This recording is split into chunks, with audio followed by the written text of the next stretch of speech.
Efésios capítulo 4, verso 25 até o capítulo 5, verso 2. Por isso, deixando a mentira, fale cada um a verdade com o seu próximo, porque somos membros uns dos outros. Irai-vos e não pequeis, não se ponha o sol sobre a vossa ira, nem deis lugar ao diabo. Aquele que furtava, não furte mais, antes trabalhe fazendo com as próprias mãos o que é bom, para que tenha com que acudir ao necessitado. Não saia da vossa boca nenhuma palavra torpe, e se unicamente a que for boa para edificação, conforme a necessidade, e assim transmita graça aos que ouvem. E não entristeçais o Espírito de Deus, no qual fostes selados para o dia da redenção. Longe de vós toda amargura, e cólera, e ira, e gritaria, e blasfêmias, e bem assim toda malícia. Antes, sede uns para com os outros benignos, compassivos, perdoando-vos uns aos outros, como também Deus em Cristo vos perdoou. Sede, pois, imitadores de Deus, como filhos amados, e andai em amor, como Cristo nos amou e se entregou a si mesmo por nós, como oferta e sacrifício a Deus em aroma suave. Vamos orar. Senhor nosso Deus, nós agradecemos pela graça do Senhor sobre a nossa vida, porque o Senhor tem nos sustentado, o Senhor tem nos guardado, o Senhor tem nos orientado através da Tua palavra. Nós agradecemos pelo privilégio que temos de estar na Tua casa, na Tua presença, para aprendermos mais o que o Senhor tem de nos ensinar, de revelar a nós através das Escrituras. Nós reconhecemos, Senhor, que somos pecadores, somos falhos, somos pessoas orgulhosas, arrogantes, prepotentes, que precisam constantemente da confrontação que vem da Tua parte. Senhor, quebranta os nossos corações, nos leve à contrição, nos leve ao arrependimento nas áreas que precisamos nos arrepender, e que a nossa visão da vida, da nossa relação com o Senhor e tudo aquilo que envolve a nossa vida cristã seja moldada, direcionada pela Tua palavra. Tira dos nossos pensamentos, Senhor, as acusações do diabo. Tira dos nossos pensamentos, Senhor, aquilo que não está dentro da Tua vontade, e que tudo, os sentimentos, as nossas emoções, a nossa razão, tudo, ó Deus, na nossa vida seja em Cristo, fundamentada no Senhor, e que a Tua igreja seja constantemente abalada pelo poder da Tua palavra. Nós te rogamos no nome precioso do Senhor Jesus. Amém. Como domingo passado eu falei para os irmãos que nós estamos expondo verso a verso desse capítulo, e o capítulo 5, domingo passado eu disse que nós iríamos entrar no verso 32, onde nós vamos falar de um assunto. O ventilador está atrapalhando demais aqui. Diminui um pouquinho o ventilador. Onde nós vamos falar sobre a questão do perdão. Então, é um assunto, como eu disse domingo passado, bastante difícil e polêmico, e que, como o Senhor Jesus já nos alertou em Lucas 17:3, que é um dos textos que nós vamos tratar para entender o que Paulo aqui está dizendo. Jesus, quando vai falar sobre o assunto de perdão, ele fala assim: acautelai-vos. O que ele quer dizer com isso? Quer dizer, tomem cuidado para não interpretar errado o perdão. Tomem cuidado para não entender de forma incorreta. E ele fala isso para os discípulos. Nós vamos ver esse texto, mas só para nos chamar a atenção para o fato de que próprio Senhor Jesus já nos alerta quanto à interpretação errada desse assunto tão importante. Nós sabemos que esse assunto é algo que envolve o nosso dia a dia. Por exemplo, no casamento nós temos que constantemente perdoar e ser perdoado. Eu costumo dizer que o casamento é a escola do perdão, porque é onde nós, às vezes, ofendemos e somos ofendidos e precisamos perdoar e ser perdoados. Na família também é a mesma coisa. Quando eu digo família com filhos, precisa de perdoar e ser perdoado. E na igreja não é diferente. Precisa perdoar e ser perdoado. Agora, estas coisas, elas acontecem, essa necessidade de perdão na sua intensidade, devido à convivência. Por exemplo, onde que isso com mais intensidade acontece? No casamento. É onde mais tem intimidade. Então é mais constante essa questão da necessidade do perdão. Mas isso em proporções menores acontece na família e na igreja. Então nós precisamos entender que exatamente por causa destas coisas é que a Bíblia trata disso. Nós, no casamento, eu lembro quando eu estava namorando, e aí eu, conversando com um pastor que não estava me aconselhando, sobre algum desentendimento entre eu e a Van, e ele disse assim, imagine então a dificuldade que você vai ter quando casar, porque quando namora, cada um vai para um canto. E eu ficava uma semana sem ver a Van. Ficava no seminário, só via no sábado, domingo eu ia para a igreja, era uma vez por semana só que a gente se via. E era época, isso era na fase do casamento, né? Porque a mulher fica estressada demais quando está perto de casamento, com tanto detalhe, eu aprendi isso. Até aconselho os noivos hoje, falo, não esquenta a cabeça com a noiva, porque fica tiririca mesmo, né, Michele? Fica estressada mesmo, né? E aí o homem que leva na cabeça, né? Então, era nessa fase aí da ansiedade pré-nupcial. Né? A TPM, né? Totalmente pirada e maluca, como diz a irmã lá em São Paulo. Então, o que acontece? Estava falando isso por causa... Então, aí ele me disse isso. No casamento, você não tem como. Né? O máximo que acontece, que não deve acontecer, é dormir no sofá. Eu nunca dormi no sofá. Tentei já, mas não consegui. Mas tem marido que qualquer coisa dorme no sofá. Então, agora, a relação ela tem que ser constante. E isso causa maiores conflitos. Na igreja não é tão assim, porque você vê uma vez, 2 vezes a semana, diminui um pouco isso. Mas ainda assim, traz bastante dificuldades. Então, o que Paulo está focando aqui, nessa carta... é particularmente com respeito à igreja. Ele não está falando aqui da família. Ele vai falar da família no capítulo 5, lá, a partir do verso 22 até o capítulo 6, verso 4. Aí ele vai falar do amor e respeito no casamento, ele vai falar da submissão dos filhos aos pais, dos pais não sufocar os filhos. Mas aqui ele está falando da igreja. Ele está falando da relação entre irmãos. Esse é o assunto que Paulo está tratando aqui. Então é com esta perspectiva que nós vamos olhar para o texto, para nós vermos o que realmente o texto nos ensina acerca deste assunto. Eu intitulei esse verso 31 como ações bondosas, porque, na verdade, perdoar aí é a última coisa que Paulo fala no verso 31. Verso 32, aliás, desculpe, eu anotei errado aqui. Verso 32. O verso 32, ele vai falar sobre como devem ser as nossas ações bondosas. E o perdão é resultado das anteriores. Mas para que entendamos o que realmente Paulo está ensinando aqui, nós temos que seguir a lógica do texto. Não podemos pegar esse texto isoladamente, como temos feito em todos os versos anteriores. Por exemplo, Jane Addams, que é um conselheiro cristão reformado, e eu vou citar muito ele aqui porque ele me ajuda muito a entender isto. Jane Addams, J-A-Y, Jane Addams. Ele diz o seguinte sobre essa passagem: esse fruto sempre envolve mudança. A mudança nas relações humanas não somente provoca o abandono de caminhos antigos, o despir, mas também o estabelecimento de um novo relacionamento, o vestir.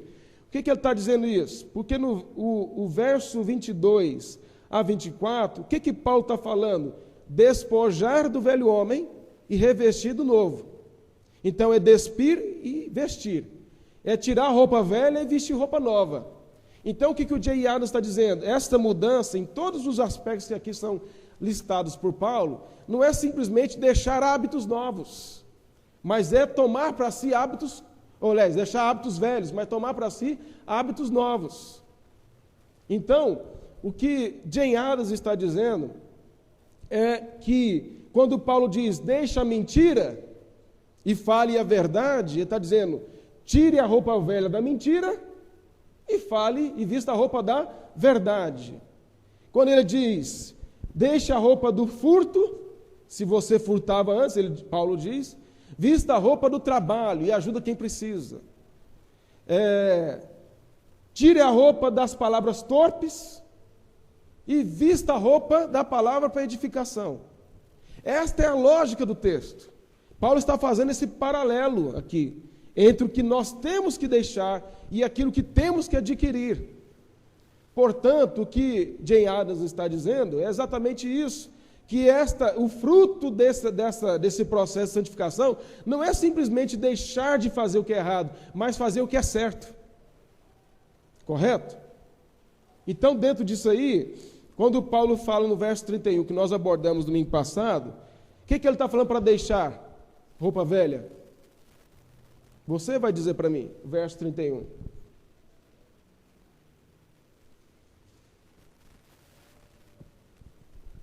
que está dizendo aí? Vamos enumerar. Amargura, cólera, ira, gritaria, blasfêmias e malícia. Então Paulo diz que estas coisas são do velho homem, não é? Que deve ser despido, tirado. Agora, tirar isso tem que colocar algo no lugar. O verso 32. Vestir disso, em lugar daquilo. Como é despir da mentira e colocar a verdade. Despir do furto, colocar o trabalho. Despir da palavra torpe, colocar a palavra de edificação. Aqui é despir destas coisas e revestir de outras. E quais são as outras? O verso 32. Ser compassivo, ser benigno, ser compassivo e perdão. Essas três coisas devem ser tiradas, devem ser colocadas sobre as do verso 31. E é isso que Paulo está tratando aqui. Ele está dizendo que a vida cristã é essa dinâmica de despir do velho homem e revestir do novo homem. Nós falamos aqui por 2 domingos sobre conversão, não foi? O que é conversão? Conversão é isso. O que prova ser convertido é isso. Despir, revestir. Despir, revestir. Despir e revestir. Vamos lá. Então vamos ver, entendendo desta forma, o que estas expressões do verso 32 significam, no sentido de revestir disso, de ter isso como fruto. Primeira coisa que Paulo fala é que nós devemos, antes ser de uns para com os outros, observe que a relação é com o outro. Paulo está tratando de relacionamento na igreja. Então eu tenho que despir do relacionamento errado do verso 31 e revestir desse do verso 32. Ele diz, ao contrário do verso 31, ao contrário de fazer o que o verso 31 diz, ele diz, revista de benignidade. Então, o que é benignidade? Benignidade, ou bondade, é o contrário de amargura. Se você olhar o verso 31, a amargura, ela precede a cólera e a ira e a gritaria. Por quê? Alguém só faz isso porque está com amargura no coração antes. Ninguém faz isso do nada. Então, o que Paulo diz? Tira a amargura e coloca a bondade, a benignidade. O que é ser benigno? É ser útil, é ser benevolente, é ser bom para com o outro. É o que está em Colossenses 3,12. Alguém lê, por favor, Colossenses 3,12.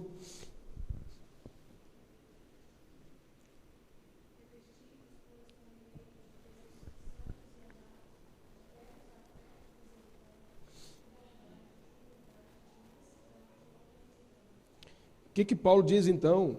Que a ideia de revestir também em Colossenses, tem muita semelhança que eu tenho usado aqui Colossenses como paralelo para nós vermos o mesmo ensino. Ele diz, nós temos que nos revestir como crentes, eleitos no Senhor. E aí ele diz, de eternos afetos de misericórdia, isso é benignidade. E ele diz, de bondade, de humildade, de mansidão, de longanimidade. Paulo aqui ainda coloca mais algumas coisas que não estão aqui em Efésios. Ele diz humildade, mansidão, domínio próprio e longanimidade. Estas coisas devem ser revestidas no nosso coração. Porque isso, Paulo diz, é viver como eleito de Deus. É viver como crente.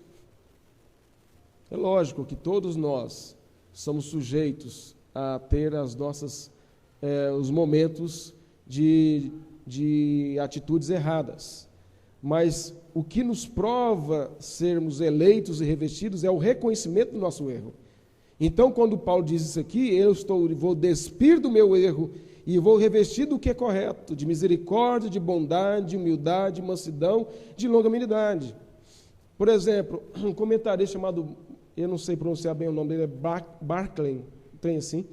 Ele diz o seguinte, que bondade é a disposição mental que pensa nos interesses do próximo como faz com os seus próprios. Olha que interessante. Ele diz que bondade, o que Paulo está dizendo ali é você pensar no interesse do outro e não no seu. Isso é bondade. Porque a amargura é egoísmo. Então, se bondade é esse pensar no outro, a amargura é pensar em si mesmo. Então é isso que Paulo está dizendo aqui, é pensar no outro. Não é exatamente o que Jesus falou sobre isso, quando ele fala, resumindo toda a lei, ele diz que amar a Deus acima de todas as coisas, com todo entendimento, alma, tal, e amar o teu próximo como a ti mesmo. Não é isso que o comentarista está dizendo?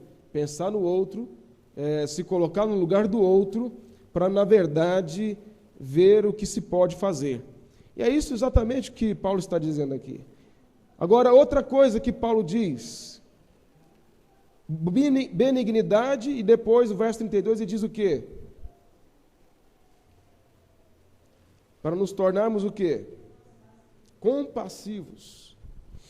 Compassivos. Tem, assim, é muito semelhante com a ideia de benignidade. Compassivos é tratar com amor os outros, é ter paciência, misericórdia.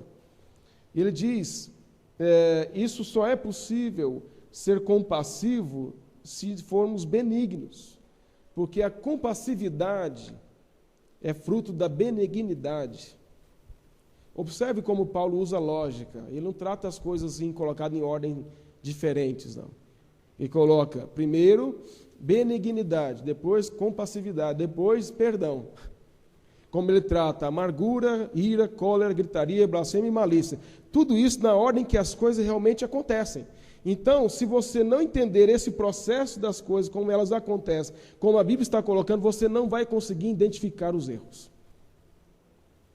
Então, o que Paulo está dizendo? Eu tenho que ser benigno, pensar no outro, no interesse do outro e não no meu. E eu, sendo assim, eu vou ser paciente, misericordioso. O que é misericórdia? É Deus deixar de nos dar o que nós merecemos. O que nós merecemos? O inferno. O que é ser misericordioso para com o outro? É você deixar de dar ao outro o que ele merece. Então, eu não vou fazer isso, porque é o que a pessoa merece, mas não vou fazer isso. Então, você está sendo misericordioso. É não tratar como a pessoa merece. Isso é misericórdia. É o que Deus faz conosco. O que Jeremias fala com respeito à misericórdia do Senhor? São as causas de não sermos consumidos. E ele fala antes, porque elas se renovam a cada manhã. Deus tem misericórdia e paciência. Você já imaginou se Deus não tivesse paciência com a gente? Eu já estaria fulminado. Já estaria no inferno. Mas Deus tem misericórdia, paciência. Então, o que Paulo está dizendo? Se você observar a lógica de Paulo, o que diz o verso 1 do 5? Você tem que olhar o contexto para entender o que Paulo está dizendo. verso 1, o 5.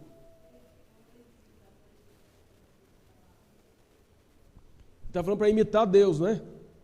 Então eu tenho que imitar a Deus na benignidade, na compassividade, na misericórdia, no perdão.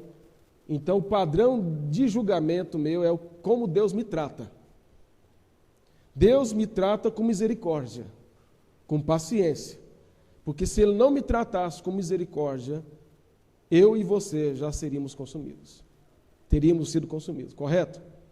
Essa é a forma, é o padrão, não é o que eu acho. O padrão de tratamento, de relação, é de Deus conosco. É o que Jesus falou, se você olhar, é o que a Bíblia toda fala. Amar a Deus e o próximo. Então eu primeiro amo o Senhor, sei como é que Ele quer que eu o ame, e assim também eu tenho que amar o próximo. Da forma em que Ele trata. Seja no sentido misericordioso, seja no sentido corretivo. Nos dois lados, porque a gente tem a tendência a achar só que é o lado da misericórdia de Deus, mas tem o outro lado também que Deus trata. É os dois lados. Então, vamos entender que esta é a lógica do texto. E aí, depois, deixa eu ver se tem mais alguma coisa aqui. Sim. Então, é importante dizer que é o seguinte, quando a gente lê a Bíblia, a gente tem uma tendência muito terrível, falo nós, ocidentais, de ler a Bíblia com os olhos ocidentais. O olhar ocidental é muito romântico, muito dado ao sentimento. Por isso as línguas latinas, o grego, o português e todas as outras línguas que se originam disso, são línguas, a gramática é mais cheia de coisa, né? As conjugações verbais e assim por diante, porque expressa a linguagem de um povo. Linguagem de um lado do mundo. Quando você pega as línguas originais do Oriente, é uma forma diferente. Por que japonês é tam, tam, chinês é tá, tá? Não tem muito sentimento, é racionalização. É isso, isso e isso. Pronto. Não tem esse negócio de ficar muito somebody love, né? Isso é do nosso lado. Principalmente do México para cá. Né? Americano ainda é frio e calculista. Americano e canadense não sei tanto, mas americano você vai abraçar ele fica igual, fica duro assim, né? Não sabe expressar sentimentos, assim, fica meio estranho aquilo. O brasileiro não, o brasileiro já é mais caliente, como também toda a América do Sul e América Central é assim, para baixo então é tudo assim. Então nós temos a tendência de olhar para a Bíblia com o olhar de Roberto Carlos, de sentimento, de romantismo. Mas não é isso que a Bíblia fala. Por exemplo, quando a Bíblia fala que você tem que amar a sua esposa, você tem que amar a sua esposa, agora, para nós, como é que é entendido o amor para com a esposa? É Roberto Carlos, né? Para o mundo, não é assim? Você tem que... Tanto é que se acabar o amor, segundo eles, você separa. Sentimento. É completamente sentimental. É aquele negócio, enquanto dure o amor, como é que é aquele negócio? O casamento é eterno enquanto dure o amor, né? Uma coisa assim, né? Então, essa é a visão latina. Agora, qual que é a visão bíblica? A sua mulher pode ser uma jararaca, você tem que amar. Você tem que amar. Seu marido pode ser um bruto, você tem que respeitar. É isso que a Bíblia fala e pronto. Não tem meio termo. Não está importando com o seu sentimento. Porque sentimento é enganoso. Sentimento muda. Sentimento ama, odeia, isso muda. Agora, o que a Bíblia fala? É ação, é atitude, é posição de falar, eu tenho que amar porque Deus me manda amar. Eu tenho que fazer isso porque Deus manda eu fazer isso. Não importa o meu sentimento. O meu sentimento tem que ser dominado pela minha razão. Tem que ser conduzida pela minha razão regenerada pelo Espírito. Então, quando nós olhamos para essa ideia de compassividade, não é dizer que misericórdia é um negócio que, mesmo depois de uma situação difícil, continua a mesma intensidade de intimidade. O que a Bíblia fala é que você tem que tratar bem, você tem que ser justo, você tem que ser paciente, você tem que ser bondoso. Aliás, a Bíblia fala que até com o inimigo você tem que ser. Paulo diz em Romanos 12 que se o teu inimigo tiver sede, dá de beber. Tiver fome, dá de comer. Precisa de vestes, dá de vestir. Agora, irmão, muito mais, né? Irmão em Cristo é outra situação. Então, ele está falando de inimigos. Agora, de amigos, de irmãos, a relação é de misericórdia. Exatamente o que Deus faz conosco. Porque Deus não se relaciona conosco como se relaciona com o ímpio. Padrão é qual? Deus, não é? Deus tem misericórdia de nós, do ímpio ele não tem. Deus conhece o caminho do justo, mas o caminho do ímpio perecerá. Deus não tem misericórdia do ímpio. Deus só está guardando ele para o juízo. Igual um porco que é engordado para matar.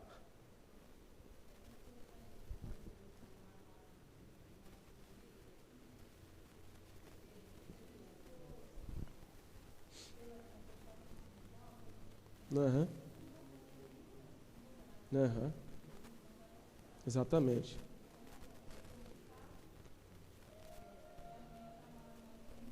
Uhum. Exatamente. O que depender de vós, tem de paz com todos os homens. Depender de você, ele não depende de você.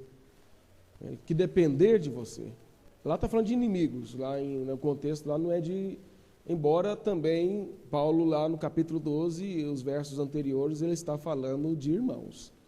Mas lá no final ele está falando de ímpios também, de inimigos, né? Agora, o que acontece? Deus nos trata diferenciadamente, de forma diferenciada. E ele tem uma relação conosco, uma relação com o inimigo, não é? Então, esse é o padrão. Eu tenho uma relação com o ímpio que eu tenho que respeitar, eu tenho que fazer o bem até onde eu posso, mas eu não tenho nenhuma obrigatoriedade de ter a relação que eu tenho que ter com você. Nenhuma. Eu não tenho que chamar ele para ir na minha casa, eu não tenho que chamar ele para sair comigo, eu não tenho que gastar meu tempo com ele. Por quê? Porque a relação é outra. Eu preciso o quê? Se ele me ofender, eu tenho que tentar não retribuir o mal com o mal. Agora, na igreja, qual que é a diferença? É que nós somos irmãos, ou pressupõe, né, que todos sejam irmãos, e aí, o que é a ideia? É de que esse tratamento de compassividade e benignidade, ele é não para a pessoa, mas para a igreja. Porque o que Paulo está tratando aqui é a igreja. E a igreja é a menina dos olhos de Cristo. Até a quarta-feira eu estava falando sobre isso. Sobre Atos, conversão de Paulo. A gente não para pensar às vezes nisso, né? Mas quando Paulo perseguia a igreja, arrastava os crentes e era determinado em fazer o mal à igreja, quando Jesus o encontrou em caminho para Damasco, o que Jesus falou para ele? Porque me persegues. Mas Jesus não estava andando na terra. O que quer dizer? Quando eu persigo a igreja, eu persigo Cristo. É como se a coisa agora é comigo. Se você olhar no Antigo Testamento, é a mesma coisa. Quando Israel era a igreja. Quando Senaqueribe cercou Jerusalém e quis fazer o mal a Jerusalém, humilhou os judeus e tal, e aí Ezequias foi falar com o profeta Isaías. Deus falou para Isaías dizer para Ezequias, olha, manda dizer para ele e avisar Senaqueribe que o que ele fez foi eu que determinei que ele fizesse. E o que ele conquistou foi porque eu permiti que ele conquistasse. E agora eu coloquei, fala para ele que eu coloquei um freio na boca dele, igual de cavalo. E eu guio ele para onde eu quero. E ele vai voltar pelo caminho que ele veio. Então o que Deus está dizendo? Diz para Senaqueribe que agora é comigo. O negócio é comigo agora. Mexeu com a minha honra. Mexeu comigo. Então, mexer com a igreja é mexer com Cristo. Lutar contra a igreja é lutar contra Cristo. E é exatamente isso que Paulo está tratando aqui. Por isso que ele fala com cuidado acerca das nossas relações. Agora, tudo isso para chegar no perdão. Que vamos dizer, o perdão se você analisa a lógica, eu acho isso fantástico. Benignidade e bondade são coisas cultivadas no coração que se exteriorizam nas ações, é assim. Mas o perdão só é possível se tiver benignidade e compassividade, misericórdia. Se tiver esses sentimentos, se não tiver, não tem perdão. Perdão é resultado. Perdão é ação, fruto disso. Então vamos lá.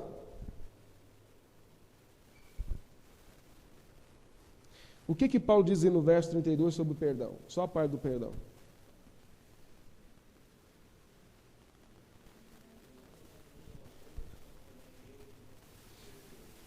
Então vamos fazer o seguinte. Vamos pegar esse texto, dentro do que Paulo está dizendo, para entendê-lo. Ele não pode ter contradição com outras partes da Bíblia. Certo? Então, vamos entender primeiramente o que é o perdão. Mas, pense o seguinte, o que Paulo está dizendo? Perdoar assim como Deus nos perdoou em Cristo. Então, o que Paulo está estabelecendo aqui é o seguinte: o padrão do seu perdão para com o outro é de Deus para com você. Está claro isso? Está certo? Esse é o padrão. Então, porque às vezes a gente quer ser mais santo que Deus, né? Então vamos ver como Deus trata, como Deus perdoa, em que condições Deus perdoa. Certo? Então vamos lá. Vamos ver 2 Samuel 11. É um exemplo que eu vi assim, mais claro, não que os outros não sejam, mais claro e conhecido sobre o perdão de Deus em relação a um servo dele. Davi. Não vou ler todo o capítulo 11, só para você vai confirmando aí no texto, que eu vou dizendo para você. Primeira coisa, nós temos aí no capítulo 11, a partir do verso 6, o pecado de Davi, não é? Com Batseba. Urias estava na guerra, nós todos conhecemos a história. Urias estava na guerra, Davi estava de férias, era tempo dos reis irem para a guerra, ele não foi. Dormiu até tarde, acomodado, foi dar uma volta no palácio, viu Batseba tomando banho, bonita do jeito que era, o atraiu. Davi gostava muito de mulher, nós sabemos bem disso, e o filho herdou isso dele, né, Salomão, que teve mais ainda que ele, pecado de Davi. E aí, ao olhar para a mulher, pensou: é rei, eu sou rei, eu estou aqui, já lutei tanto. Deve ter pensado isso, estou dizendo texto, mas deve ter passado isso na cabeça dele. Manda trazer essa mulher para mim. E Batseba foi, apesar que ela não demonstra no texto qualquer resistência. Davi, segundo a Bíblia, era um homem bonito. Rei, guerreiro, famoso. Talvez ela tenha se interessado por isso. Talvez Urias não é lá essas coisas, né? Talvez marcado cicatrizes da guerra. Não sei, são só conjecturas. Por que eu digo que ela não resistiu? Porque quando você vê em Samuel Aminon, que era filho de Davi, violentando Tamar, filha de Davi, ela tenta impedi-lo. E o texto diz que ela tentou. Aqui você não vê nada. Batseba foi. E aí ela engravida. Davi tem um problema. Como é que eu vou fazer agora para encobrir esse pecado? Chama Urias, trata ele muito bem. E aí, o que acontece? Ele diz: volta para a guerra. Aliás, vai dormir lá com a sua esposa. Você está cansado da guerra, você merece. É um homem guerreiro. Deve ter sido político até mandar parar, né? Elogiando Urias, porque quem está em pecado age dessa forma. Aí, vai lá, faz isso, meu. Vai lá, dorme lá com a sua esposa, rapaz, você é um guerreiro. E aí ele diz: não, como é que eu posso ir se o exército de Deus está lá? E aí Davi, então, embebeda ele, para ver se o camarada primeiro bêbado vai para casa. Não vai. O que Davi faz? Faz uma carta, manda pelas mãos de Urias. Olha aonde vai o pecado. Põe Urias para Joabe ler, general do exército de Davi, para Joabe colocar Urias na frente da batalha. E aí, então, para ele morrer. Vem a notícia para Davi que ele morreu. Ele diz, é assim mesmo a guerra. Uns morrem, outros não. Mas isso acontece. Tipo assim, ufa. Passou o luto do camarada, o luto da mulher, né? Betseba, da viuvez dela. Dias, não lembro exatamente, acho que uns 7 dias, alguma coisa assim. E aí, ele toma ela para si. E Davi está de boa. Nada aconteceu. Se você olhar o capítulo, você fala assim, como é que o camarada não... Aí, Natã vai falar com Davi. Só vou contar a história toda para você, depois a gente vai aplicar cada parte, tá? Aí Natã vai falar com Davi. Olha, tinha um homem que tinha uma cordeirinha, era como da família, tal. E aí tinha um vizinho dele que era rico, dono de gado, de cordeiros e tal. Esse homem recebeu um hóspede e para agradar ele, pegou a ovelhinha daquele que só tinha uma e matou. O que Davi faz? Levantou e disse, esse homem é digno de morte. E aí então, Natã, corajoso e ousado como profeta, diz, você é o homem. E aí dá uma dura em Davi, em nome de Deus, que Deus mandou falar assim, eu te dei tanta coisa, eu dei tudo que você quis e daria mais, mas você quis fazer isto. E aí quando ele termina de dar o sermão em Davi, Davi cai a ficha. Pequei contra o Senhor. Natã diz, você foi perdoado, mas seu filho vai morrer. E o seu filho e o outro filho seu vai te humilhar diante de todo Israel.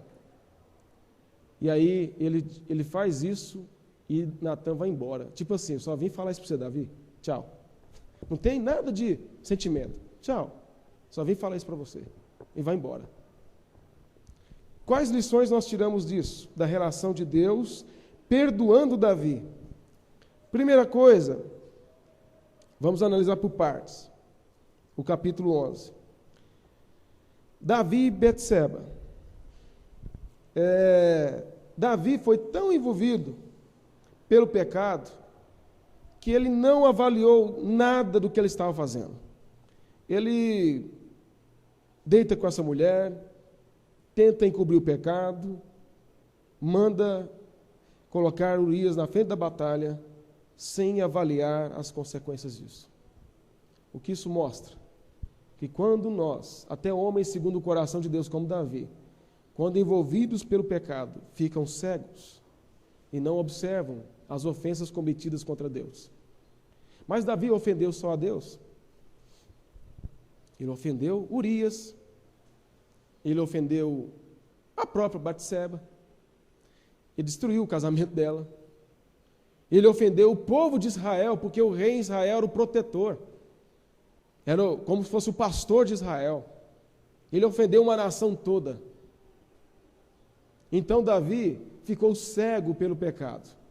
O pecado impediu Davi de observar a gravidade do seu erro, porque é o seguinte, quando você peca, ou eu peco em alguma coisa, e não existem consequências imediatas do que eu fiz, ou que você fez, a gente não acorda para a realidade. E se Deus vai permitindo, tendo misericórdia, o que acontece? Fala assim, eu já fiz isso, não aconteceu nada. Vou fazer de novo, não acontece nada. E aí você vai só aumentando a gravidade, não é isso que Davi fez? Observe se não é isso. Ele deita com a mulher. Primeira coisa, ele não foi para a guerra. Segunda coisa, dormiu até tarde. Terceira coisa, cobiçou a mulher. Quarta coisa, deitou com ela, engravidou-a. Quinta coisa, quis encobrir o pecado. Sexta coisa, planejou a morte de Urias. Vê se não é progressivo. Pá. E nesse processo todo não aconteceu nada com ele. Aconteceu? Deus não fez nada. Aí o camarada pensa o seguinte, eu fiz isso, não aconteceu nada. Fiz isso, não aconteceu nada. Fiz isso, então agora tá, Deus, afinal, Davi poderia... Aí você começa a racionalizar o pecado. Pensa o seguinte, eu sou um cara fiel até aqui, fui perseguido por Saul, sofri tanto, já venci tantas batalhas, tanto é que eu nem preciso ir mais para a batalha, Joabe já vai. Então, eu tenho direito de pegar uma para mim. Mais uma, né? pegar mais uma mulher para mim? Afinal, eu mereço, né, Senhor? Começa a racionalizar para o mal. Arrumar desculpas para o mal. É exatamente o que Davi fez. Mas isso não quer dizer que Deus não estivesse olhando. Isso não quer dizer que Deus estava isento de fazer alguma coisa. Deus estava, na verdade, olhando as ofensas de Davi. E na hora certa, Deus ia usar Natã para o exortar. Sim, irmão.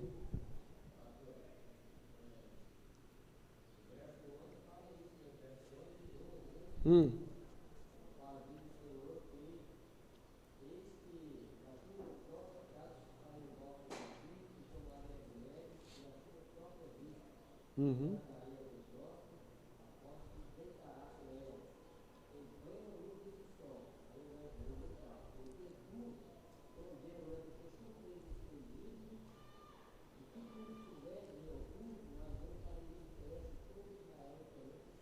Exatamente. Guarda esses versos, nós vamos estudar eles daqui a pouco na terceira fase. Mas esse texto aí nós vamos abordar ele. Como Deus trata Davi. Mas assim, eu quero apenas mostrar para os irmãos, para que todos nós tomemos cuidado de fazer a mesma coisa, né? Porque a psicologia do pecado. Esse é o trajeto do pecado. Se você olhar Tiago fala isso, que até quinta-feira, né, eu falei sobre esse texto. Tiago fala que nós somos provados por Deus, e aí nós às vezes achamos que Deus nos tenta, e Deus não pode tentar porque Deus não é tentado por nada. E aí, o que Tiago diz lá? Que a nossa tentação é a cobiça, é a nossa vontade. Então, o que Tiago está dizendo? Deus nos coloca em situações de provação, nós não olhamos para esse momento como uma forma de crescimento, e ainda queremos atribuir a Deus tentação. Quando, na verdade, Tiago diz que a causa de nós interpretarmos esse momento como tentação é a nossa cobiça. Não é Deus tentando, é o nosso coração. E um exemplo para você entender melhor isso é Adão. Deus provou Adão no Éden? Provou? Estão com medo de falar, provou ou não provou? Provou, ué. Pois a árvore lá do conhecimento do bem e do mal. Desta árvore não comerás. Prova. Agora, Deus tentou Adão? Não. Quem tentou?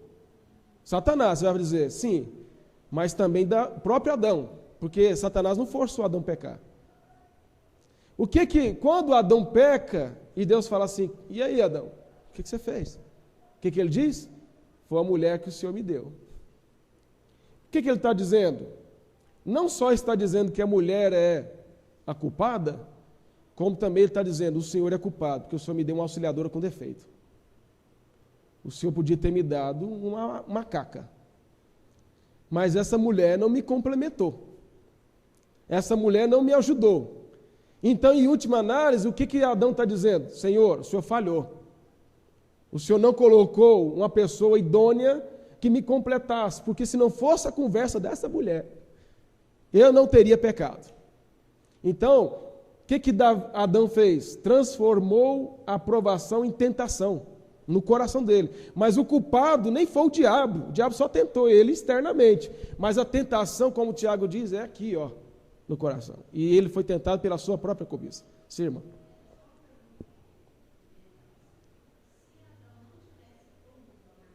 Uhum.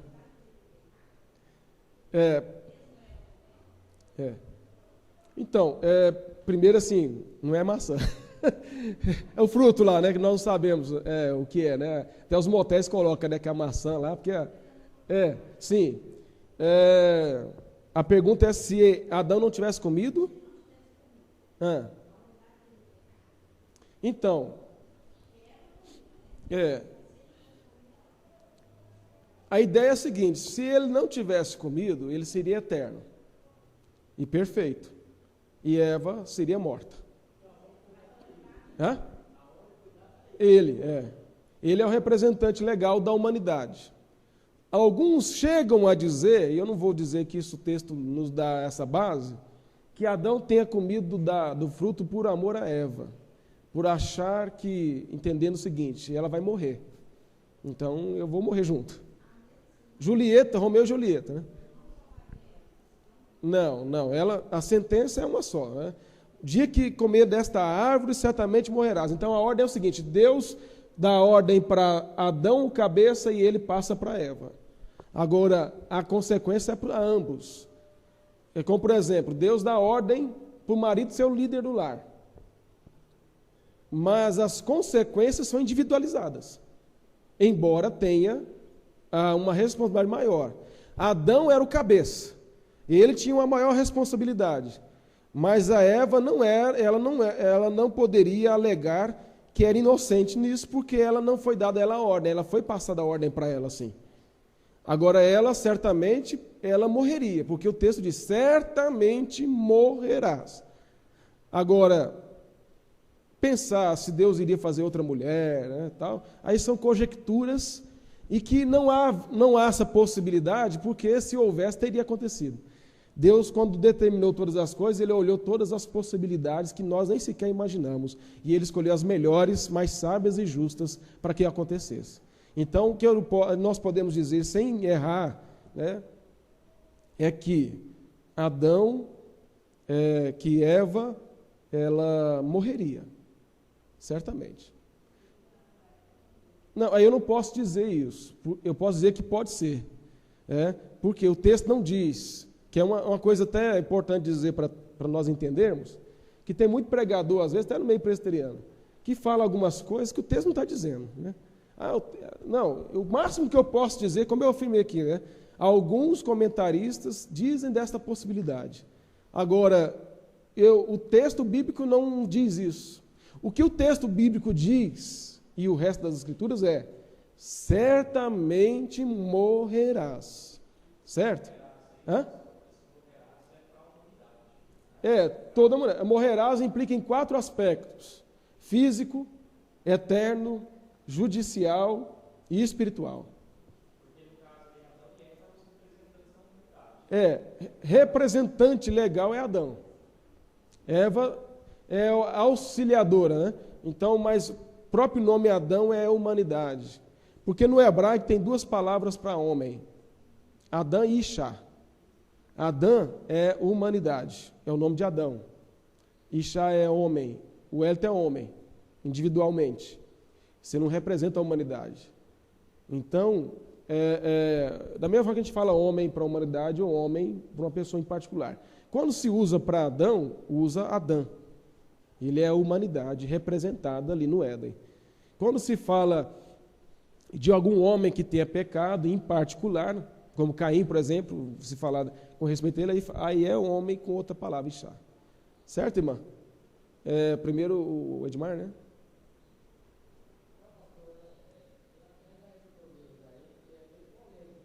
Uhum.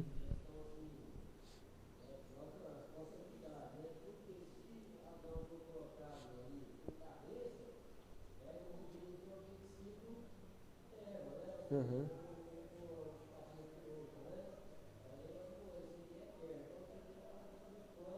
Uhum. Sim. Começa no Éden. Culpado foi a mulher e o Senhor. Eva, o que aconteceu? O culpado foi a serpente. Aí eu até brinco, né? Que Eva olha para a serpente, olha para o lado, não tem ninguém. Então, mas a transferência de culpa, ela é desde o Éden, ou seja, a transferência de culpa é fruto do pecado. Não é algo que é natural, é algo que brota de Deus. Por exemplo, quando Jesus curou um cego de nascença, os discípulos disseram, foi ele ou os pais dele que pecaram? Por que eles pensavam isso? Porque era costume em Israel pensar que alguém que nascesse com defeitos físicos, com problemas físicos, era porque os pais pecaram interpretando de forma errada Êxodo 20. E Jesus diz, não foi o pai nem ele, mas isso aconteceu para a glória. Em Ezequiel 18 é dito que havia um provérbio em Israel dizendo o seguinte, provérbio que eles falavam que não era inspirado. Os pais comeram uvas verdes e os dentes dos filhos embotaram. Ou seja, os pais comeram chocolate, o dente dos filhos apodreceram. Que isso que eles queriam usar esse provérbio. Deus fala, nunca mais vocês falam esse provérbio em Israel. Ezequiel 18, pode ler depois. E aí ele vai dizer, a alma que pecar, essa morrerá. Tanto a alma do pai como a alma do filho. Eu trato individualmente, separadamente. Vocês estão querendo colocar transferência. Não tem. Por causa de Êxodo 20, que fala lá que como é que fala lá? Até a terceira e quarta geração daqueles que me aborrecem. A ideia ali não é que meu pai foi adúltero, eu vou colher consequências do adultério dele. Meu pai foi mesmo adúltero muito tempo. Não. O que quer dizer ele? Se eu continuar na prática adúltera do meu pai, vai vir maldição sobre a minha vida. Se o meu filho continuar, ou seja, se eu não romper com isso, romper não é quebrar maldição hereditária, como dizem os pentecostais, por favor, não confunda isso. Quando eu digo romper, como? Com a conversão e com a santificação. Por quê? Qual que é a tendência natural? Você é criado num ambiente que o pai e a mãe são adúlteros e mexem com as coisas erradas, você criado naquele ambiente, a tendência é que você pratique as mesmas coisas. E possivelmente de 3 filhos, 2 vão praticar. Às vezes acontece de um não praticar. Agora, como que isso é rompido? Com a graça. Agora ele está dizendo daqueles que me aborrecem. O que estava virando em Israel que virou no meio evangélico? Não, eu tenho que quebrar a maldição do meu pai, bisavô, tataravô, ou seja, uma desculpa para o pecado que comete agora. Isso a Bíblia fala, não quero mais ouvir esse ditado em Israel. A alma que pecar, essa morrerá tanto do pai como do filho. E aí ele vai detalhar isso lá em Ezequiel 18. Você vê, é uma interpretação errada do texto. Sim, irmão.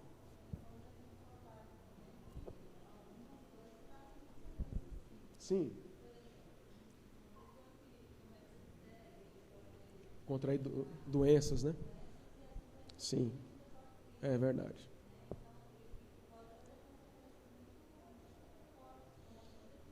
Sim.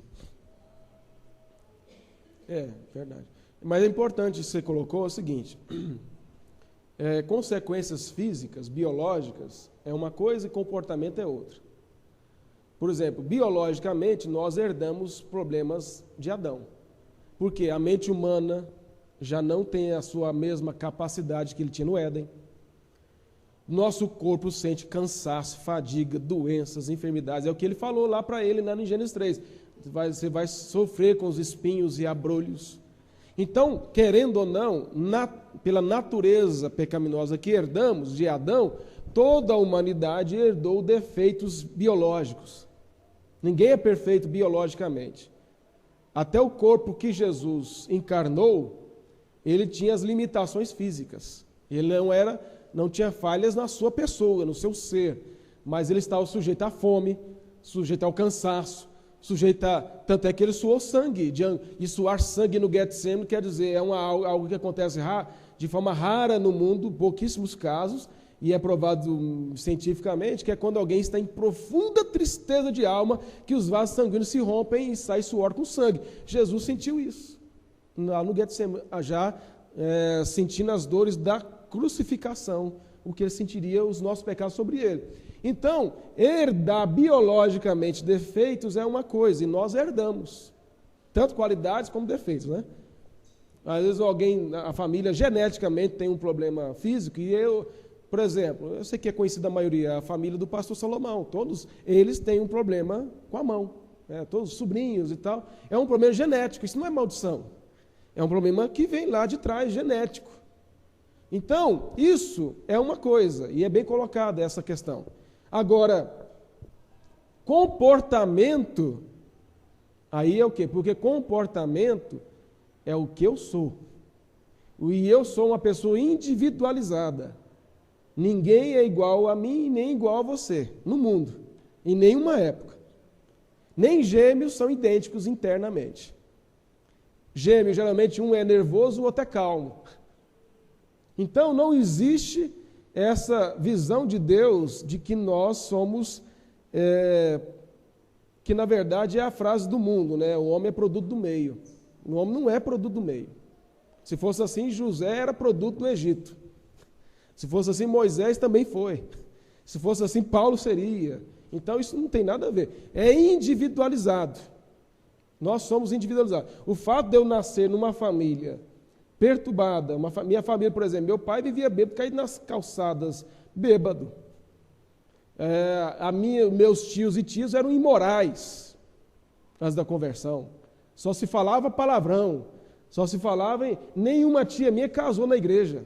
É a frustração da minha avó. Todas casaram sem estar virgens e algumas casaram grávidas. Então, se eu fosse olhar, e meu pai, um adúltero, completamente adúltero. Se eu fosse olhar, então, eu tinha que ser produto desse meio. E não justifica. Eu não sou produto desse meio. Então, é individualizado. Alguns assimilaram esse comportamento? Sim. E que estes, alguns, graças ao Senhor, foram alcançados pela graça, hoje estão mudando, mas ainda quando se encontram, tem lá suas malícias na fala, porque é uma coisa comportamental que adquiriu na convivência familiar. Mas não quer dizer que nós temos que ter o mesmo comportamento. Então é importante entender a individualização, está certo? De cada um, porque Deus não trata coletivamente assim. Então, estou falando tudo isso por quê? Né? Por causa das perguntas, né? Estou tão cansado de cabeça que esqueço o que eu estou falando. Vamos lá. Mas para responder a pergunta de Adão lá, né? Então a gente entrou nisso aí. Vamos voltar então para o texto lá de Samuel. Segundo momento na vida de Davi nesse estágio de pecado. Natã chega em Davi, conta aquela parábola, o exorta. Aliás, conta a parábola e não fala para ele julgar a causa. Olha o que diz o verso 5, a reação de Davi, 12, 5.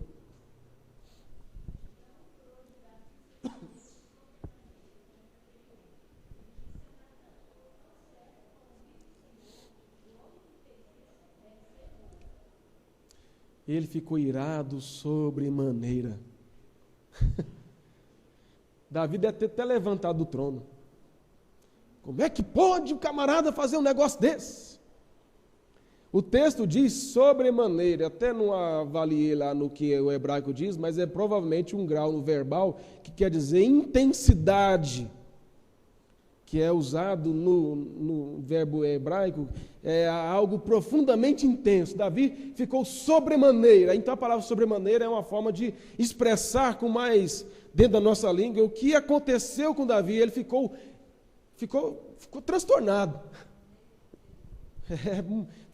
Por exemplo, quando você vê lá, no grego acontece a mesma coisa. Quando você vê assim lá em Filipenses 4, Paulo diz assim, me alegrei sobremaneira no Senhor. A palavra sobremaneira quer dizer assim, eu estou tão alegre que eu não tenho palavra para expressar a minha gratidão por vocês. Lá no sentido positivo, aqui é sobremaneira no sentido negativo. Né? Davi ficou irado sobremaneira. E ele ficou tão irado, falou assim, esse homem tem que morrer. Picadinho. Onde está o problema aqui, irmãos?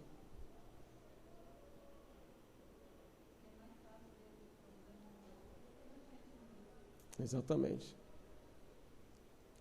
Quando eu olho no outro, estando eu em pecado, eu quero usar o pecado do outro para encobrir o meu pecado. Davi usou o pecado do outro, que era uma parábola, para poder direcionar todo o foco para o pecado dele, a fim de encobrir o pecado dele. Porque se você, como o Edmar leu lá, era oculto para os homens, não para Deus. Então Davi quis o quê? Eu vou dar um de justo aqui, vou irar sobremaneira com essa situação. Isso é quase que inconsciente, é uma coisa assim muito... O consciente e o inconsciente às vezes se misturam, porque você só consegue entender se tal atitude sua ou julgamento seu é consciente ou não, quando você para analisar cada parte do seu pensamento e analisar sozinho com Deus. Aí você fala, aquilo que eu falei do Augusto Cury, duvidar, criticar e determinar o seu pensamento. Aí você vai avaliar, será que o meu pensamento está correto? Você pode ver que Davi foi impulsivo, ele já, sobremaneira, já disse, tem que morrer. Ele não pensou, ele não agiu como diz o filho dele depois, no tempo, no modo certo. Ele simplesmente, naquela hora, ele já prontamente julgou. o camarada. Ele não parou para pensar que ele estava em situação igual. Aliás, muito pior, né? O outro pegou a ovelhinha, ele pegou a mulher do outro. Ele matou o outro. Então,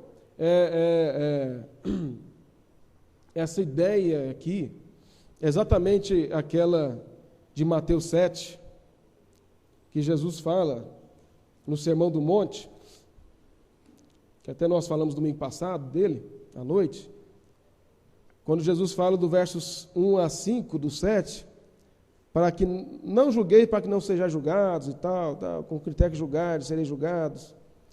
O que Jesus está dizendo aqui? Jesus não está dizendo que nós não temos o direito de condenar a atitude do outro. Primeiro que nós temos que entender para quem Jesus estava falando isso. Para os fariseus e escribas. O que os fariseus e escribas faziam? Se você olhar Mateus 23, Jesus vai dizer, vocês encoam mosquito e engolem camelo.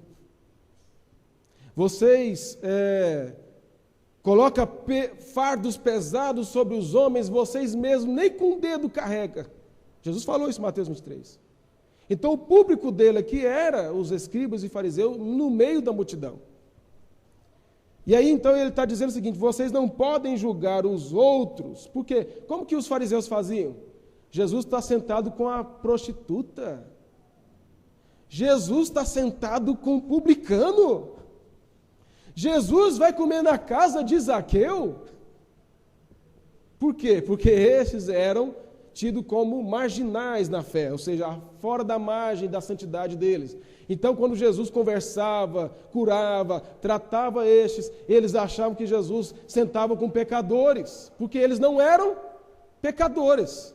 Ou seja, o que Jesus está condenando aqui? É a hipocrisia deles em julgar os outros com o que eles achavam que era certo.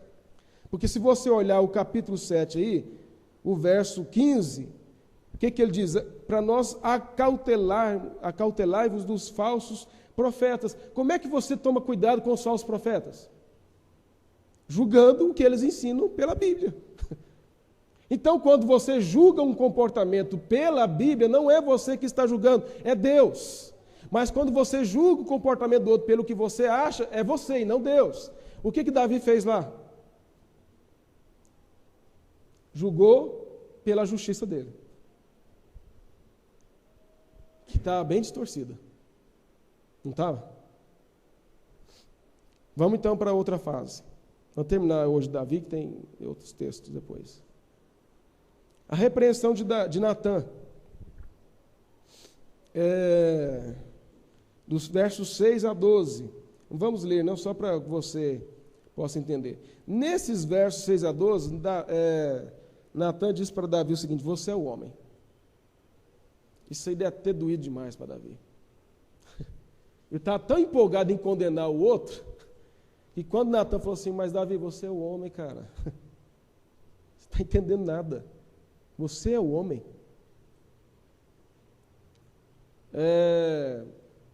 E aí Natã fala, Deus fala através de Natã.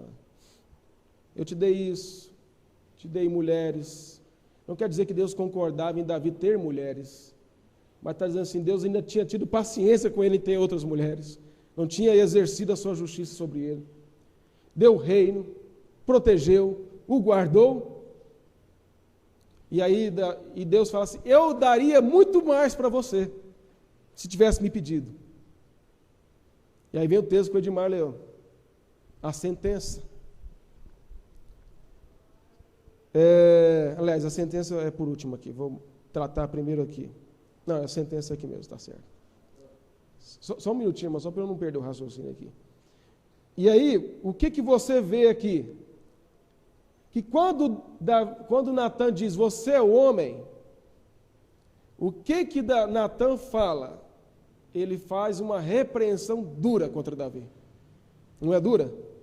O que você fez em oculto, eu vou tornar isso público pelo seu filho. Aqui é Absalão, que depois deita com as mulheres de Davi no palácio, para todo Israel ver. Depois Natã diz, o seu filho vai morrer. Ou seja, o fato o pecado de Davi é repreendido duramente por Deus através de Natã.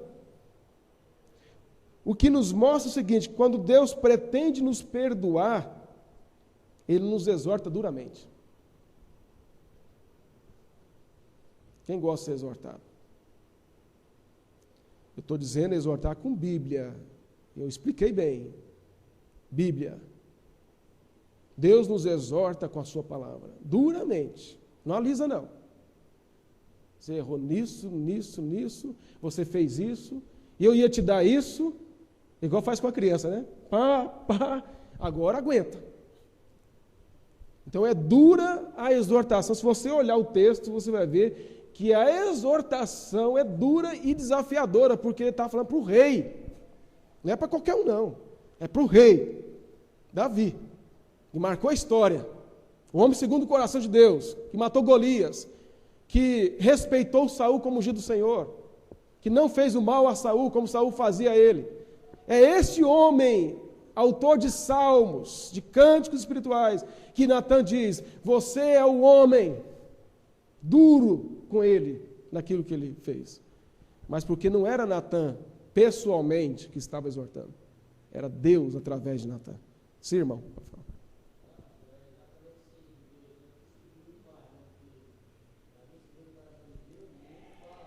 Uhum.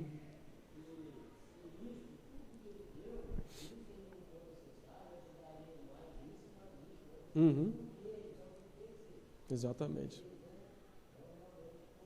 Uhum. Se nós analisarmos, eu vou dizer aqui uma conjectura, tá? Deixa bem claro isso. Mas se você olhar a vida de Davi, depois da queda e sua restauração, ele não é o mesmo mais. E até disse para minha esposa, olhando a igreja evangélica, que quando eu olho alguns pastores que foram grandemente usados por Deus, quando caírem em adultério, nunca mais tiveram o mesmo ministério. Nunca mais. Caio Fábio é um exemplo desse. Nunca mais. Deus perdoou. Não estou falando da intimidade deles com Deus. Estou dizendo que Deus nunca mais usou da mesma forma. Consequência. Isso não quer dizer que é só para pastor, né? Qualquer um. Vamos ver a última fase? A última fase é o que está no verso 13. Então disse Davi a Natã: pequei contra o Senhor. Davi baixou a bola. Tá aí, eu sou fã de Davi. Porque mesmo na queda, ele ensina para mim o que é ser um crente. Ele se arrepende. Ele diz: eu estou errado. Eu não tenho argumento com Deus. Se você ler o Salmo 32 e o Salmo 51, foram salmos escritos após a exortação de Natã. Ele diz que os ossos, aí você vai ver que emocionalmente Davi estava estourado. Porque ele diz o quê? Que lá no Salmo 51 que os ossos estavam como quebrados, esmagados, enquanto ele não confessou o pecado dele.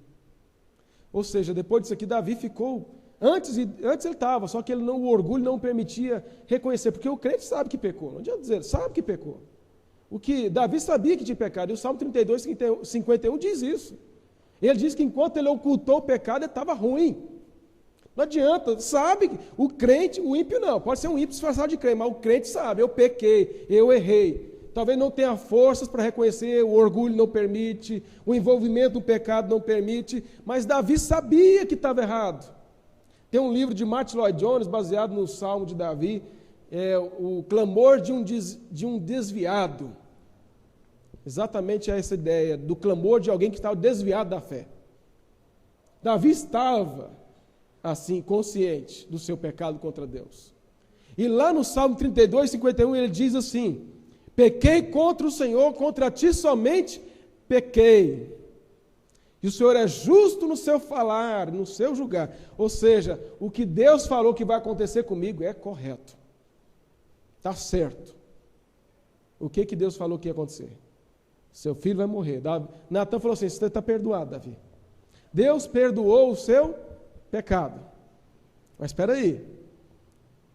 Seu filho vai morrer, outro filho vai dormir com as mulheres, para todo Israel ver, tornar público o seu pecado. Aí que entra uma questão importante. O que nós estamos vendo? O padrão de Deus perdoar, não é? Deus perdoou Davi, mas não isentou de consequência.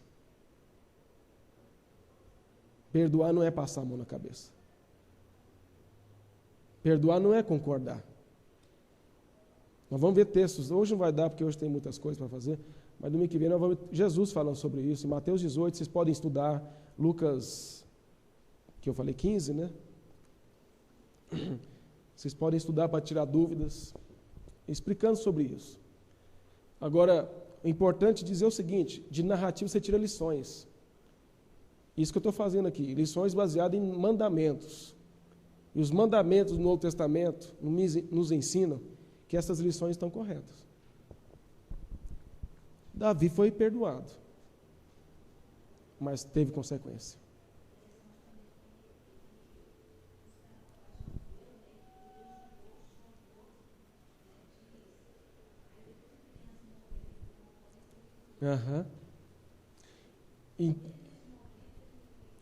Deus, ele exerceu fé. É isso que mostra que ele é um homem segundo o coração de Deus. Não é o fato dele ter pecado que desqualifica. O que desqualificaria Davi como homem de Deus é se ele não se arrependesse, depois da exortação.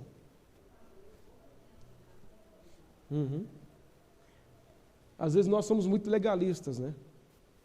Eu vou contar uma coisa aqui para vocês que é público na igreja conservadora e é para uma lição para nós. O reverendo Arruda, ele teve uma queda moral. Foi disciplinado 1 ano.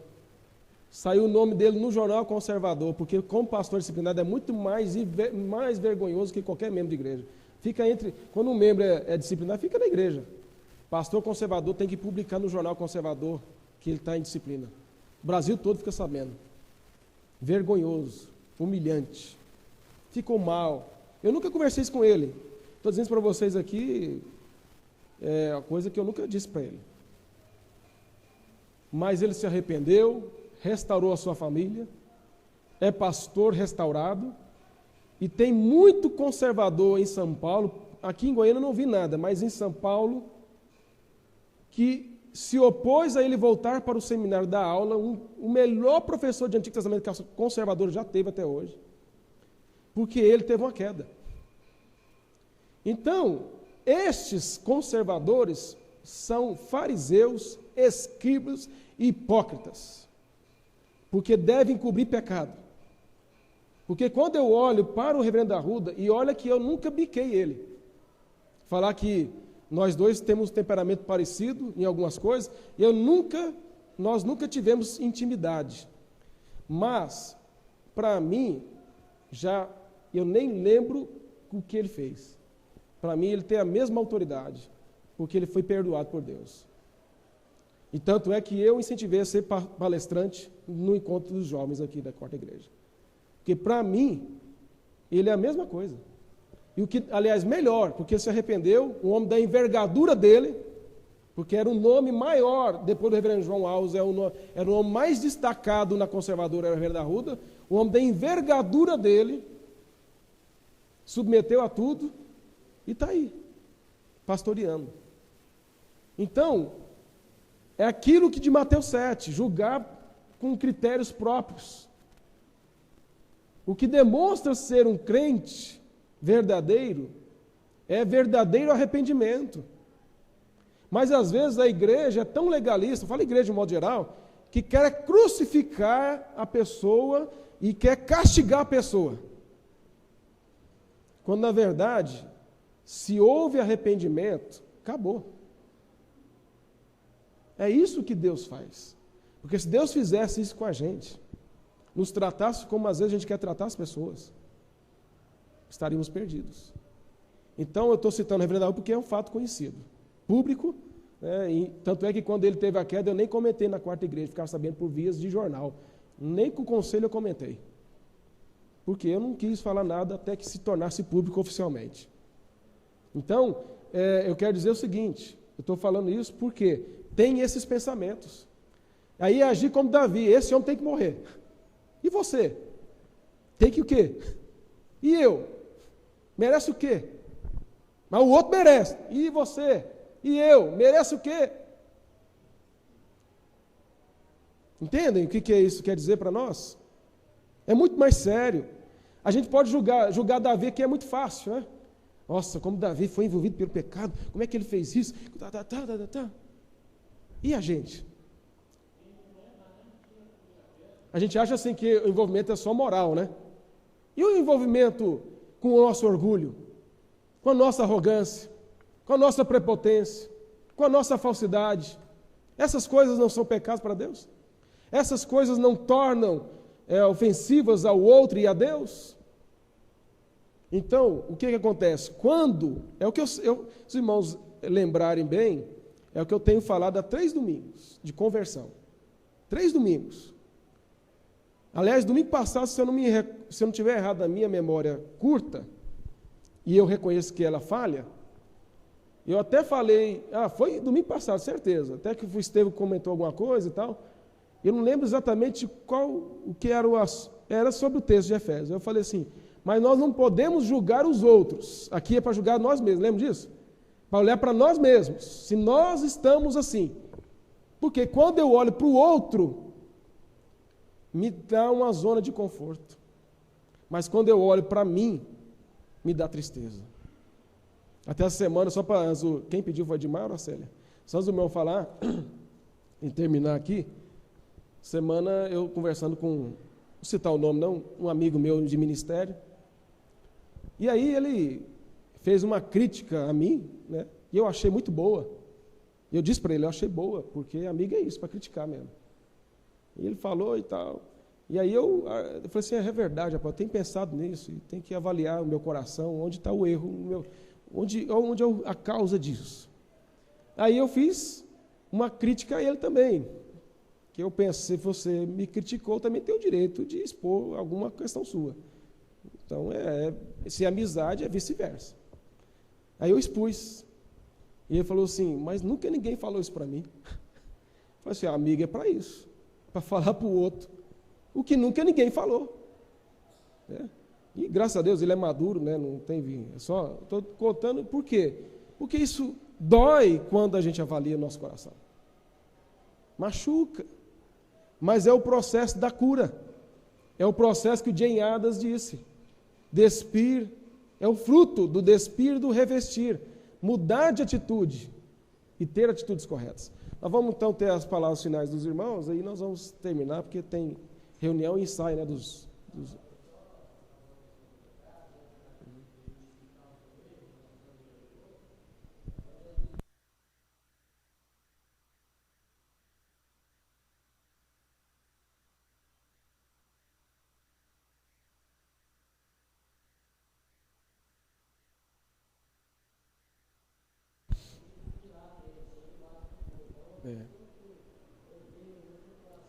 Exatamente.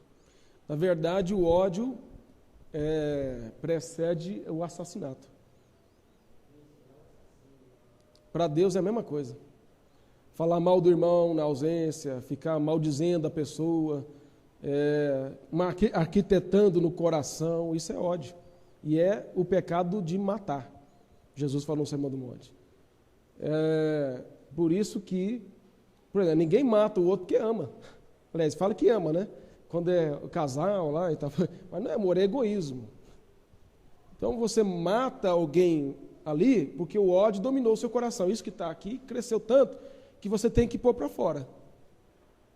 Expressar isso com um revólver, com uma faca, com alguma coisa. Mas quando você trata aqui dentro do seu coração e resolve com Deus isso, aí você não tem mais esse sentimento. É o que Paulo diz lá em Efésios, de dar lugar ao diabo. O que o diabo vai fazer? O diabo não vai te forçar. Ele vai ficar, fulano faz mesmo. Ciclano é isso aqui mesmo.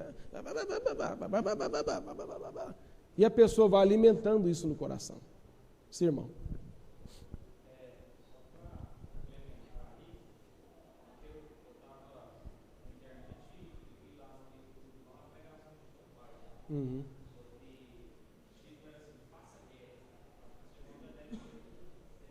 Uhum.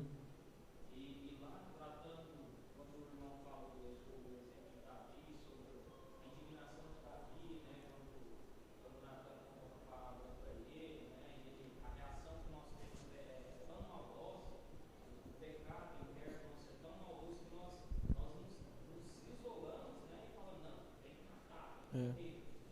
Uhum.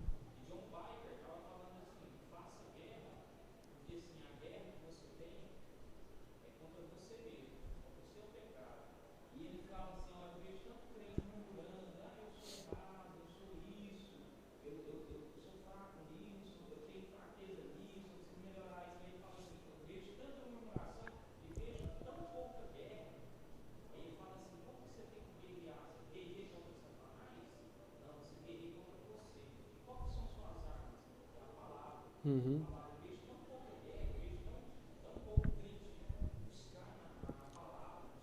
É verdade.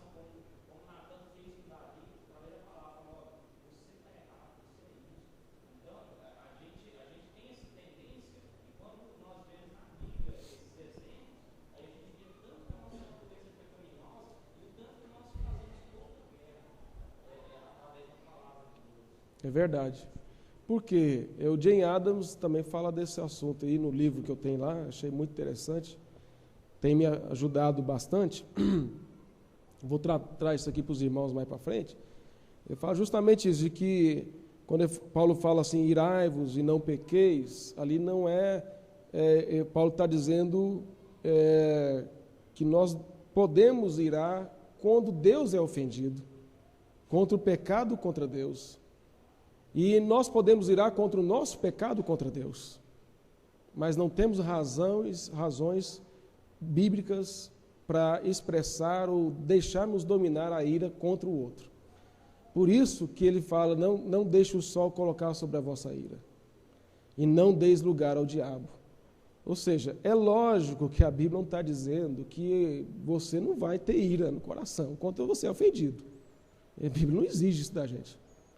Agora, a Bíblia não permite você deixar-se dominar por ela, agir no que ela te provocou. Então, o que acontece? Aí que entra a guerra que o irmão falou. Guerrear contra o meu sentimento, contra a minha vontade. Porque, na verdade, o que eu tenho que lutar? Contra o meu orgulho de querer me defender, contra o meu orgulho de querer fazer justiça, contra o meu orgulho de querer julgar com os meus padrões, contra o meu orgulho de querer ver a outra pessoa se ferrar. Desculpa a expressão, é exatamente isso que a gente deseja. Então eu tenho que lutar contra isso. E quando eu lutar contra isso, aí sim trato. Aí resolve. Porque você já venceu você. O seu maior inimigo é você. Eu sou meu maior inimigo. E quando eu me venço, qualquer outro inimigo externo eu venço. Quando você se vence, você está pronto a ouvir qualquer coisa, a lidar com qualquer coisa. Mas nesse processo todo, é duro, difícil e guerra contra o nosso orgulho. Mas a gente vai tratar depois disso aí. Sim. Sim.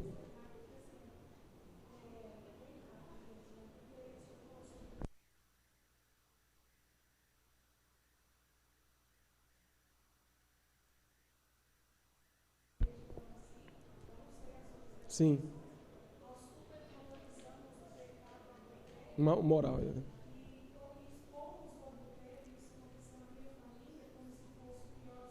Blasfêmia contra o Espírito Santo.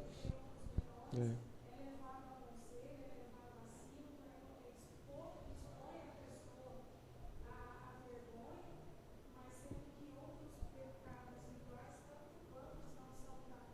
Uhum. Uhum. Uhum. Uhum. Uhum. Exatamente. Uhum.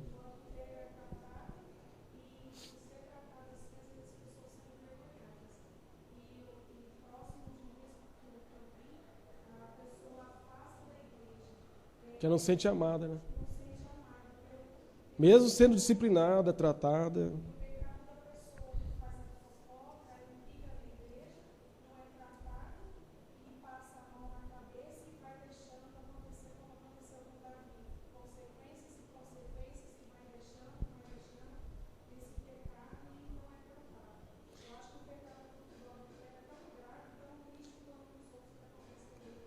Só para concluir é o seguinte, não tem pecadinho e pecadão.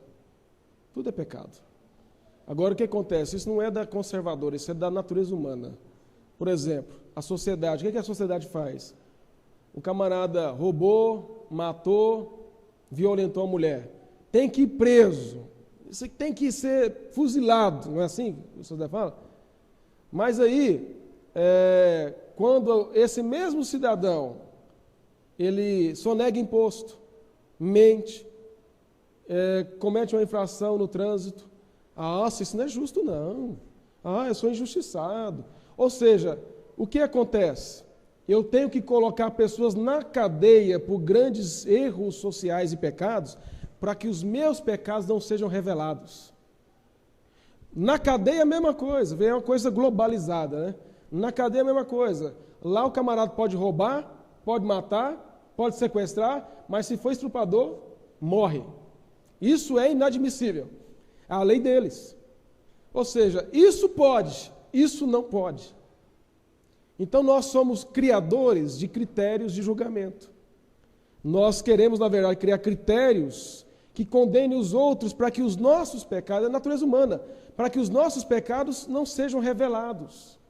Mas quanto mais nós tratarmos os critérios de uma forma bíblica, os nossos pecados são revelados. E é aí que entra a Bíblia, porque se a Bíblia diz, Jesus fala, se você é infiel no pouco, você é infiel no muito. Se você é fiel no pouco, você é infiel no muito. Ou seja, para Jesus não tem diferença, uma coisa menor de uma coisa maior, são só proporções diferentes. Então nós temos que entender que é exatamente isso. Nós criamos sistemas de defesa ao nosso redor, inconsciente, às vezes conscientemente, para na verdade não revelar que somos incoerentes conosco mesmo, que somos, que às vezes agimos de uma forma errada, ou que às vezes usamos o pecado do irmão lá que cometeu tal coisa, para na verdade encobrir o meu pecado hoje. Então é muito séria essa questão. É confrontadora, e eu falo para vocês que eu estou sendo confrontado com a Bíblia. E é muito duro você parar e pensar, será que eu sou incoerente? Será que eu estou errado? Será que eu tenho pecado contra o Senhor? Será que as minhas ações são sábias? Será que eu posso ter paz no meu coração quanto à vontade de Deus? Isso é difícil, e esse autoexame é muito complicado. Eu sei que no seu coração dói, no meu dói. Porque revela para o Márcio quem é o Márcio. Revela para a Vanise quem é a Vanise. Revela para o Edmar quem é o Edmar. Revela para o Estevão quem é o Estevão. Porque a Bíblia é um espelho que revela quem somos. E aí diante desse espelho você vê as imperfeições. Mas quando a gente pega o espelho e vira para as pessoas, olha você aqui, olha que você... Aí é gostoso, é bom. Mas quando você pega e deixa ver, me ver, e ver se realmente eu estou correto diante de Deus, aí é muito diferente. Então, nós vivemos uma época da pós-modernidade que massageia o ego humano. E o homem no centro. E quando você olha para a Bíblia, é Cristo no centro. Crucificar o eu na cruz. Dia após dia. Não é um dia, não. Dia após dia. Eu preciso crescer, amadurecer, melhorar e aproveitar as oportunidades que Deus me dá de crescimento. Agora, para concluir mesmo, viu? Edmar que pediu, né? Uhum. Uhum. Uhum. Uhum. Isso que o irmão falou, agora é para terminar mesmo. Eu vou falar e não vou dar oportunidade, tá? Combinado? Só para não continuar. Então, cada um vai... Assim, o que eu vou contar, cada um pode contar alguma parte, né? Essa semana foi no Mato Grosso do Sul, me parece, um grupo de adolescentes estava faltando aula para fazer orgias sexuais. E aí foram detidos lá e tal, E aí, o que eles alegaram é o seguinte: olha, a gente não acha que é errado, porque o governo nos dá camisinha, a gente vai na escola da camisinha, vai no posto da camisinha. Eu quero dizer o seguinte: no raciocínio dele é lógico e correto, porque é o que o governo está ensinando. Faça sexo, mas faça com camisinha. Agora, a atitude dele é errada, porque o que a Bíblia fala, se guarde para o casamento, e o sexo segura no casamento. Só estou falando isso para terminar, das incoerências que nós, seres humanos, cometemos. Certo? Nós vamos terminar, então, chamar a nossa irmã Vanise, né, que fez aniversário essa semana, e nós vamos orar por ela. Tem aí a música aí? O DJ está até computarizado agora.